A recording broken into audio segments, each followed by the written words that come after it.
The yellow jackets hovered around the table where my fellow herbalism apprentices and I were making tinctures and drinking tea. A few feet away on the ground was a plate of cut-up apples and honey. "Go over there to your food," we said, gently trying to shoo the yellow jackets away. They weren't listening. Jessica, the herbalist, sighed a resigned yet kindly sigh. "Oh, I guess I'll just go get them some fresh food," she said, and went into the house, returning a few minutes later with another plate.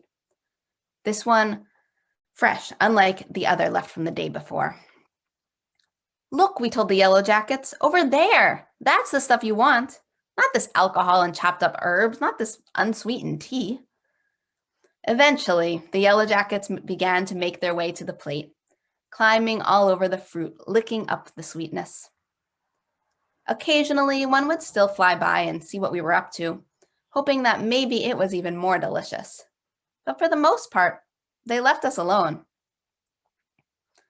A bit later, I noticed the yellow jacket that was very interested in the work that I was doing at the time, straining roses from honey. As it flew around my workstation, curious but not aggressive, I asked aloud, "Why do we teach our children to be afraid of them?"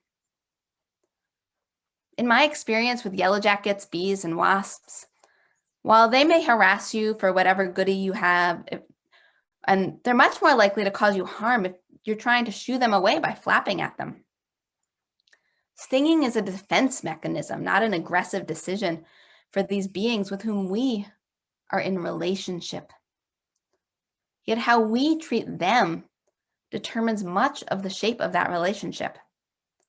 How any one of us might treat them also helps set the stage for their relations with others around us, as demonstrated by the herbalist's hospitality towards the yellow jackets, which invited all who visited into peaceful relationship with them, rather than fear. To be sure, some people do have severe allergic reactions to the stings of such beings, and regardless, they can cause considerable pain and discomfort. So it is good to be prepared and to avoid getting stung. It is wise to be cautious around them. But what if instead of presenting these wasps as pests to be avoided and, if necessary, exterminated, we see them and teach others to see them as other living beings just looking for a good meal and who deserve our respect and dignity? What if we feed them, make friends with them, sing to them, converse with them? How does that transform our relationship as we experience it and as they experience it? How does that allow to live in a world experiencing more peace and safety? How does that enrich our lives because now we have more friends? When we are alone or tired or just need to know if someone cares, we notice the little yellow jackets swarming by. Not because they want to attack us, but because they think we are sweet and wonderful and enjoy our company. That kind of thinking, could it revolutionize everything? As I reflect on this transformative encounter with the yellow jackets, I'm reminded of some pigs that I befriended on a farm where I worked. The pigs lived for a while in a pasture beside some gardens that I tended. Every time that I was weeding, which was often, I would throw my weeds over the fence to them. But as spring turned to summer and it grew hot in central Arkansas, it turned out there wasn't sufficient shade in that pasture for the pigs. We realized this after they repeatedly broke through the electric fence, deciding that the temporary pain was worth it in order to find shade underneath a house that was on the other side of the garden. Each time I heard, "The pigs are out," I thought, well, there goes my garden. But here's the thing. Those pigs who wandered freely on my side of the fence for a few days never took a single step in a garden bed. It's as though they knew, as though the relationship of care and connection established by me feeding them from the garden created a pact between us. They did what they needed in order to take care of themselves, and were able to do it in a way that didn't cause harm to anyone else. I was sad when, after a few days as free-range pigs, they were rounded up and brought to a different pasture, with sufficient shade but far from the gardens where I spent my time, and thus no longer such ready companions for me. These interactions resonate with the premise of white eco-philosopher Derek Jensen's book, A Language Older Than Words. Jensen's book is inspired by his experience addressing the coyotes that were decimating his flock of chickens. He directly asked them one day, "Please don't eat the chickens. If you don't, I will give you the head, feet, and guts next time I kill one." After that, the coyotes left the birds alone. Jensen began to reflect on his own and others' experiences of interspecies communication. He began to wonder about the culture of violence that leads to the forgetting of that language.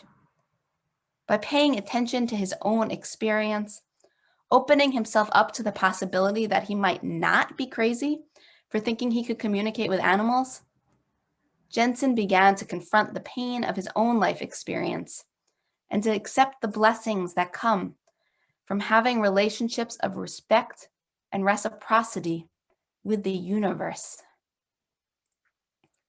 Jensen's evolving ecological understanding that comes from such encounters reminds me of Indigenous botanist Robin Wall Kimmerer's exploration of the relationship between humans and plants.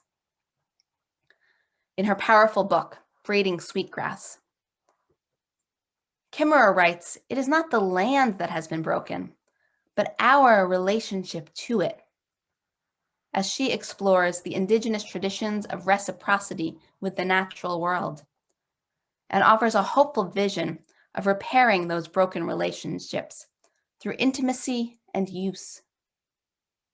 Both Jensen and Kimmerer challenge the culture that has led to humans forgetting our place of belonging in the universe. And both invite us to see these experiences of communication not just as metaphors, but as experiences of the world to be considered on their own terms. It is tempting to look for metaphor in my story of the Yellow Jackets. We are meaning-making beings, and there may be a great message inspired by this story. But I leave that to you and your imagination, and perhaps another day. For why look for the analogy when there is reality right in front of us, rich in literal meaning? Jensen shares a conversation he had with Indigenous Okanagan teacher and philosopher Jeanette Armstrong, discussing his experience with the coyotes. She tells him, "Attitudes about interspecies communication are the primary difference between Western and Indigenous philosophies. Even the most progressive Western philosophers still generally believe that listening to the land is metaphor." She continued, "It's not a metaphor. It's how the world is. As valuable as metaphors are, there is a violence, a distancing that enters our lives when we experience the world around us more as symbol than reality, when we experience nature as something outside of ourselves that we can retreat to, rather than as a seamless fabric of which we are an inseparable part. That separation that allows us to see tiny yellow jackets as antagonists is part of the legacy of settler colonialism, the kind of thinking that sees land as something to be owned and that justifies the genocide of other humans. As Jensen reflects on the ease and belonging that have come into parts of his life as he has allowed himself to communicate with animals and plants and to listen, Armstrong concludes, "Yeah, that's what we've been trying to tell you for 500 years. For the past 50 years or so, the environmental movement in the United States has sought wisdom from indigenous American cultures, building off the stereotype of the ecological Indian. The myth is alive and well to this day. I often encounter people drawn to Native American traditions in a search for answers, believing that indigenous cultures are innately more in touch with the realm we call nature, and that by adopting their practices, we, white folks usually but not exclusively, will be able to heal ourselves and the planet. While indigenous cultures with their long history in this place do hold valuable wisdom, I find this approach misguided and appropriative. Today's appropriators may in many ways be vastly different from the early explorers and colonists who questioned the humanity of this continent's indigenous people. But even the Pilgrims recognized the need to rely on the wisdom of locals to survive. However, I suspect that the only wisdom they were able to absorb was that which fit into their pre-existing worldview. The Pilgrims recognized agricultural fields, the cultivation of grain for food. They stole from graves and caches, and they learned to plant corn. Without benefiting from the products, work, and wisdom of their predecessors on that land, they never would have survived. But beyond the fallow fields, it appears that the Pilgrims, much like the European explorers before them, failed to recognize the impact of the natives on the landscape, failed to recognize the nature of cultures inextricably tied to place. The belief that Europeans encountered a pristine wilderness, untamed and untrammeled, was the notion I learned in school, and it continues to persist. One of the justifications for colonization was that the native peoples weren't taking advantage of the abundance of resources God provided. Yet what many settlers failed to recognize was to what degree the state of the forests and the abundance of game were due to millennia of human impact on the landscape, not subduing the earth, but what we might call land management, or as I prefer to call it, co-creation and interdependence. What most Europeans and their descendants lacked, perhaps because they had killed their witches, was the ability to see the potential for human planetary partnership. Considering their limited views on the roles of women as partners, this should come as no surprise. And in so many ways, that mindset has not changed. In an essay published in UU World magazine last March, Indigenous author Dina Gilio Whitaker writes about the complicated relationship between Native people and the white-dominated environmental movement in the United States. She recalls the way the counterculture was drawn to the spirituality of Native Americans. She notes, "The problem was not so much that hippies looked to Indian country for answers. It was that as settlers, they unconsciously brought with them worldviews and behavior patterns that were inconsistent with indigenous paradigms and tried to fit indigenous worldviews and practices into their own cognitive frameworks. One particular issue was that non-natives didn't understand that the function of indigenous ceremonies was primarily for the perpetuation of particular communities, not personal enlightenment. Like the Pilgrims, many descendants of settlers would readily take what would fill them up, a cache of corn or a forest preserve in which to commune with nature, and not consider the factors that made that temporary fulfillment possible. Too often, any of us may fail to open ourselves up to how we might have to change to be at home in the landscape, to really consider that our humanity is the same as that of the venerated shaman, and that we are all a part of our ecosystems. This century has offered new examples, such as that demonstrated at Standing Rock, of non-Indigenous Americans learning to be in solidarity with Indigenous people. But it remains complicated and difficult work, full of mistakes and learning. The larger environmental justice movement, which got its start in the 1980s when African Americans began protesting the dumping of toxic wastes in their communities, challenges the racial and economic inequities around who is most impacted by things like climate change. Its growing recognition over the last few years, particularly in our own liberal and Unitarian Universalist circles, has happened as white environmentalists have learned to listen to other voices and started to get behind the leadership of Black, Indigenous, and people of color, of frontline communities most directly impacted by climate change. This work of dismantling white supremacy is part and parcel with befriending the Yellow Jackets, learning to listen, and finding ourselves at home on this earth and on this continent. White supremacy and settler colonialism, as I understand them, are responses to trauma endured in Europe, examples of those who have been hurt paying that hurt forward. Just a quick look at the history of medieval Europe shows us the harm that people we would now call white did to others we would now call white. I mentioned earlier the killing of those suspected of witchcraft, causing one of many breaks within European traditions to the wisdom of knowing the magic that comes through the land, that we can channel through us with understanding and cooperation and knowledge.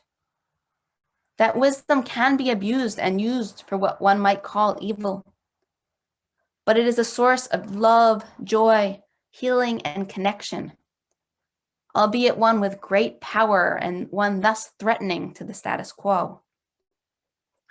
The loss of that knowledge, whether through execution or forced migration or cultural assimilation, whether through murder or distance, whether through knowingly leaving something behind or hopefully running towards something else.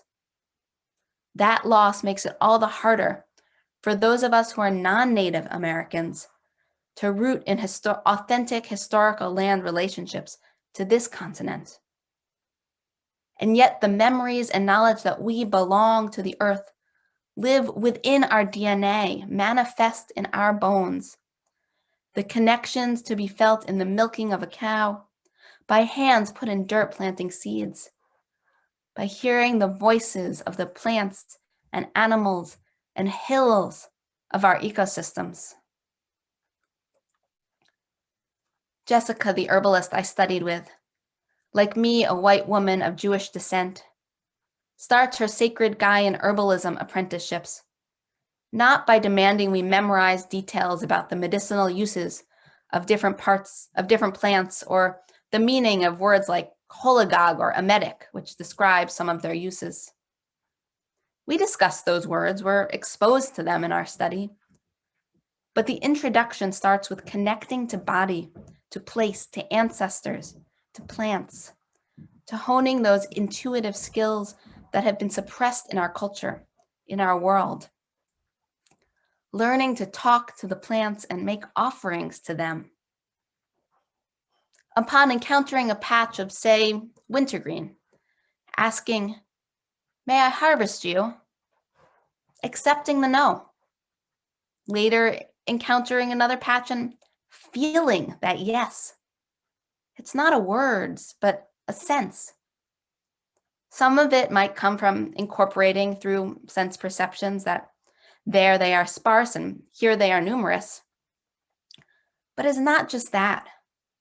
Something deeper, something captured in this morning's story, something I believe is in all of us, this possibility of connecting and listening, of feeling more human and more whole, the capability to connect, to communicate with stars and coyotes, with pigs and with plants. I believe it is innate in each of us, an aspect of our inherent worth and dignity within this interdependent web we are a part of. The most natural thing in the world, as Bird Baylor put it. Indigenous wisdom, a book like Kimmerer's Braiding Sweetgrass, may be a map to get us started, but the reality it points to exists in the land and its creatures, human included, in relationships. The word human shares the same root as the word humus, the organic matter in the soil. In Hebrew, the word Adam, man, human, comes from the word Adamah, earth. We are people of the soil, people of dust and breath. And our lives, our future, and the future of others, be they yellow jackets, pigs, sweetgrass, hills, or our human kin, full of other colors, other genders, other abilities, all these relationships become more possible, more delightful, still challenging, when we recognize that we are connected, that we are in this life together, and that it is possible for love to be reciprocal, that reciprocity can move through all of our relationships. With this sense of reciprocity, we might begin the cultural transformation upon which our future on this planet depends. Robin Wall Kimmerer writes, "Knowing that you love the earth changes you, activates you to defend and protect and celebrate.